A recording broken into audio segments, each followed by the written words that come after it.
Hi, mahal! Mahal, kanina ka pa dito? Hindi naman. Pero kahit maghintay pa ako ng ilang oras, okay lang. Basta para sa'yo. Ikaw talaga? Oh, dinalhan kita ng paborito mong cinnamon bun. Ha? Ang mahal nito. Kakakain lang natin ito kahapon.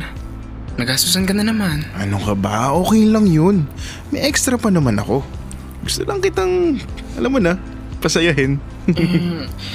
Pero nakapagbigay ka na ba kay tita? Oo naman. Plakado na yun. Huwag ka na mag-alala. Alam mo naman, dapat priority mo pa rin ang pamilya mo. Lalo na't ikaw nagpapaaral sa mga kapatid mo at sumusuporta sa mga magulang mo. Opo, alam ko naman ang responsibilidad ko. Pero dapat meron ka rin. Oh, ayaw mo ba? Sige, papamigay ko na lang to sa mga bata sa kanto. Ay, grabe ka naman. Akin na nga. Bilis mo talaga magtampo. Hati tayo? Sa'yo na yan. Mainit-init pa. Kaya kainin mo na.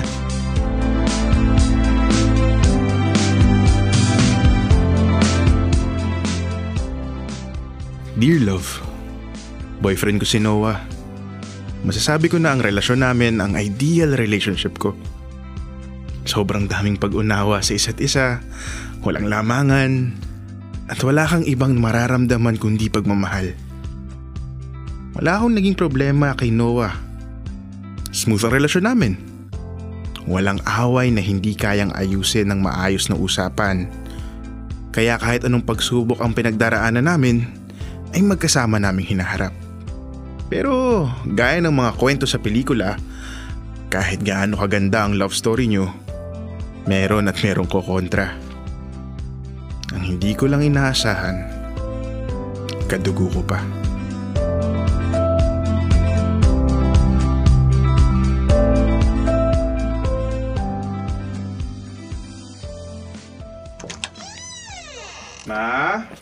Ma, nakauwi na po ako.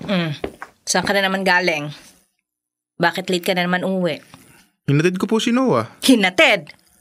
Hindi ba marunong umuwi mag-isa yun? Pareho naman kay lalaki. Naman. Gusto ko lang naman siyang makasama kahit sandali. Kaya sinusundo ko siya sa trabaho at hinahatid pa uwi. Bahala ka sa buhay mo. Malaki ka na. Pero hindi ko talaga alam kung kailan niyo titigilan yung paglalaro ninyo. Ma, hindi ho kami naglalaro. Mahal po namin ang isa't isa. Sige na nga. Ayoko nang marinig pa yung tungkol sa mga kalokohan na ganyan. Anyway, may appointment kami ng mga amiga ko sa salon bukas. Na-overlook ko yung budget ko this month. Kakapusin ako. Alam mo namang bihira na lang kami magkita-kita. Ma, di ba kakabigay ko lang ng pang-mani-pedi mo kahapon? Magkano lang ba yun? Sinasabi mo bang hindi mo ako bibigyan? Pagdadamutan mo ang ina mong nagluwal sa'yo. Hindi ko naman ho pinagdadamot, ma. Pero naka-budget na kasi ako ngayon. Magbabayad pa ho ako ng bills at mag-grocery pa. Baka pwede namang sa katapusan na lang ang pang-salon, ma. Yan nga ba sinasabi ko? Ano ho yun, ma? Simula nang makilala mo yan lalaking yan, naghihigpit ka na sa pera. Para kang alkansyang hirap masungkitan ng barya. Ma, wala namang kinalaman si Noah dito sa usapan natin. Ang sabihin mo, hindi maganda ang epekto sa'yo ng lalaking yon. Tama na po, ma. Nga pala, may utang ako kay Tita Maris mo. Wala pa akong pambayad. Ikaw muna bahala, sinisingil na ako. 20,000 lang naman. Bayaran mo lang nang mawala ang yamot ko sa relasyon nyo ni Nigel. Noah po, ma. Noah. Sino man yung hinayupak na yon? Pero bakit naman po umabot ng 20,000, ma? Yung utang nyo kay Tita Maris. Wala nang tanong-tanong, pwede ba? Ibigay mo na lang yung pangsalon ko at nang hindi mo ginagastos ang pera mo kung kani-kanino lang. Ito po. Oh, bakit parang mabigat sa loob mo ang pagbibigay sa akin? Hindi naman ho. Pero ma, tapatin nyo nga ako. Nagkakasino ho ba kayo ulit? Ay, ako huwag mo nang pinagtatatanong-tanong pa, ha? Nasabi ko na kung saan ko gagamitin ang pera. Ako at ang mga kapatid mo ang dapat mong pinagkakagastusan. Hindi ang lalaki mong si Paul. Noah po. Paki ko.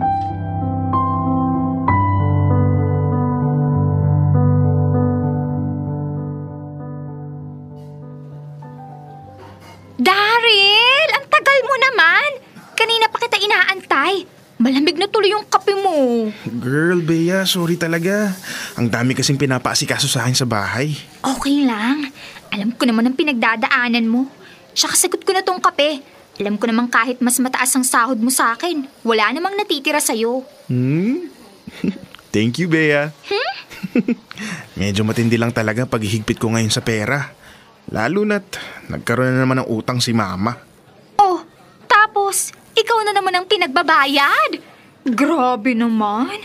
Paano ng future mo niyan? Ay, ewan ko. Hindi pa nga rin ako makaipon. Tapos pati si Noah nadadamay. Ano na namang sinasabi ni Tita Dulce tungkol kay Noah? Alam mo na, kapag hindi ako makapagbigay agad ng pera, lagi niya sinasabi na ginagastos ko lahat ng pera ko kay Noah.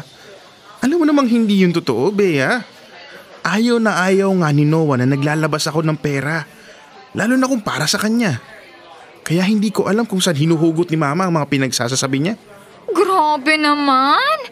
Nakahanap na naman ng bagong pambala sa'yo si Tita Dulce. Alam niyang kahinaan mo si Noah. Alam mo, mahal ko naman si Mama. Pero minsan, napapaisip ako kung mahal din ba niya ako. Kasi hindi ko nararamdaman. Hindi naman kita masisisi sa nararamdaman mo. Paano? Tingin yata ng mama mo sa'yo, ATM? Sa inyong magkakapatid, ikaw lang yung ginaganyan niya. True. Mataas nga ang sahod mo, pero hindi mo naman maramdaman. Alam ba ni Noah yung mga sinasabi ni Tita Dulce tungkol sa kanya? Yun nga ang iniiwasan ko. Ayoko namang masaktan ang damdamin ni Noah. Hindi niya deserve. Hindi ko din kasi makontrol ang bibig ni Mama. Ay, nako. For sure, kahit hindi mo sabihin, mararamdaman yun ni Noah. Ang bilis pa naman makaradar nun. Pero Bea, girl, natatakot ako. Baka iwan ako ni Noah nang dahil lang kay Mama. Naku, hindi yun. Ngayon pa ba? Di sana noon pa.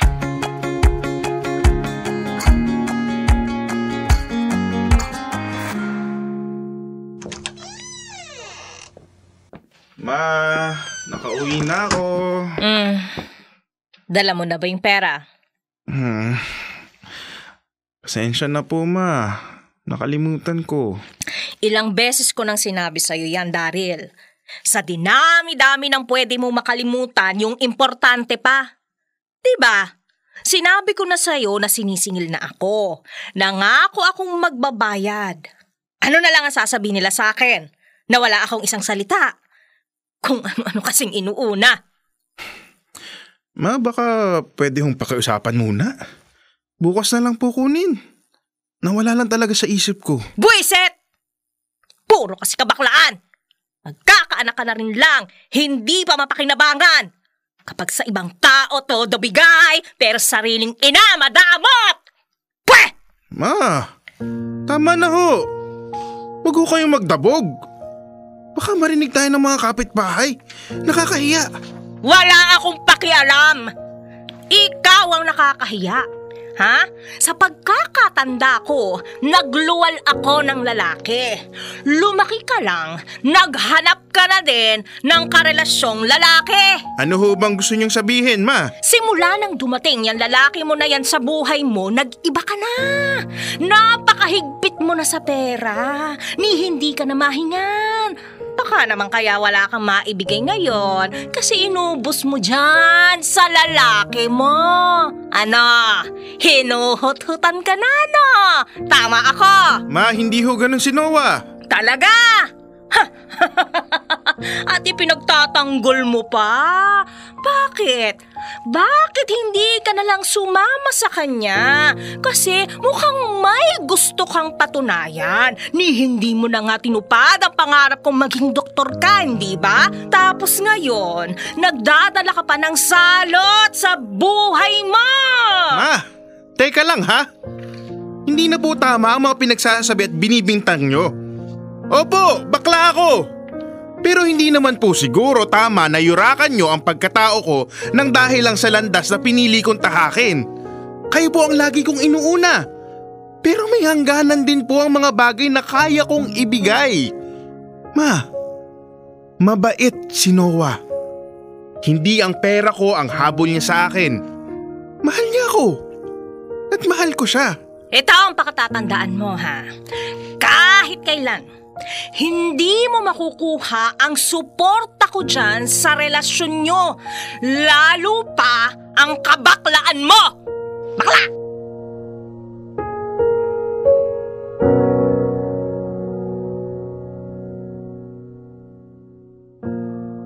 Dear love, hindi ko alam kung paano ako naghumpagsalitaan ni Mama ng masakit. Sobrang sakit ng mga binitawan niyang bintang, lalo na kay Noah. Bakit ba hindi niya matanggap na nagmamahalan kami ng tapat? Lahat ng bagay na kaya kong ibigay sa aking pamilya, lalo kay Mama, hindi na niya kinakailangan pang magdalawang sabi pa. Inagawa ko naman ang lahat. Nagsasakripisyo ako at namumuhay bilang mabuting anak. Pero bakit parang hindi sapat? Hindi ko kinakailangan pumagitna kay Noah at Mama dahil wala akong masabi sa kabaitan ng jowa ko. Ang totoo, ako na ang nanliliit sa kahihiyan na idinudulot ng pang-ieskandalo ni Mama. Ang sakit dahil ang inaasahan kong taong higit na makakaunawa sa akin ay siya pang tumatapak sa pagkatao ko. Gusto ko lang naman na maging maayos ang sitwasyon, na pakitunguhan ng tama ni Mama si Noah. Kahit hindi na lang bilang nobyo ko, kundi bilang tao.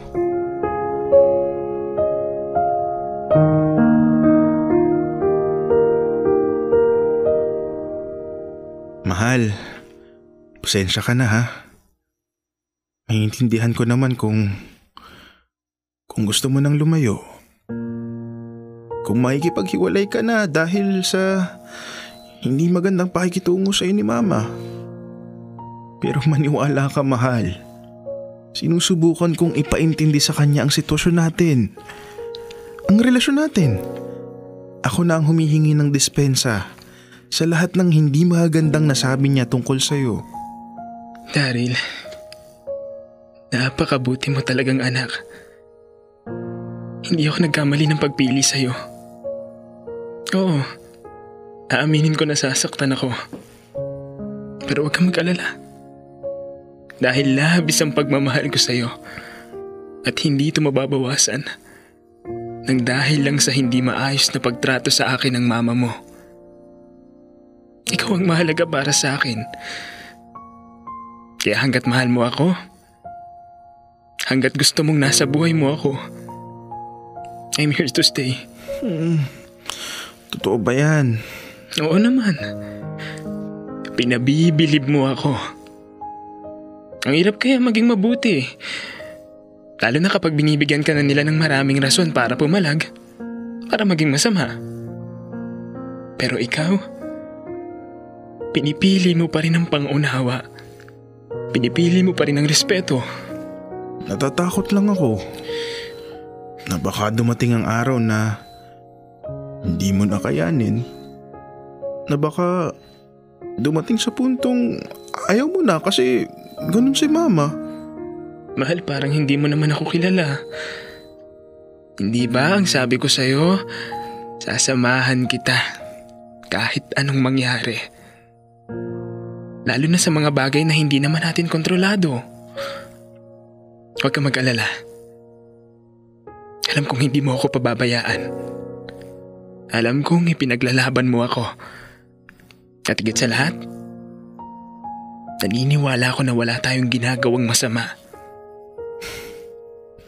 Salamat, Noah. Mahal na mahal kita. At lalong higit na mahal kita.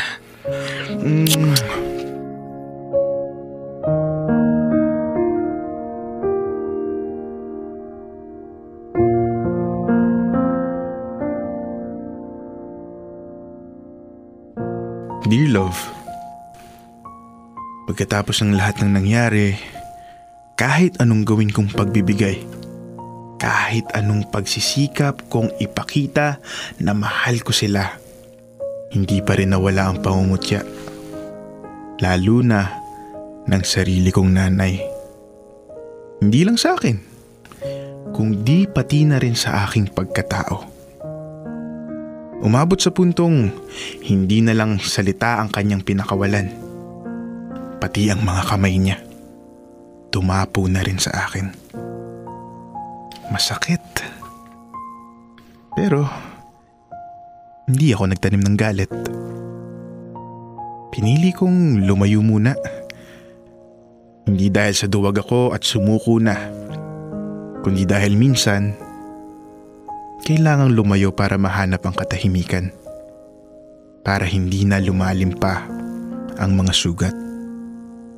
Sa pagkakataong ito, pipiliin ko muna ang sarili ko kasama ang taong mahal ako ng buong buo.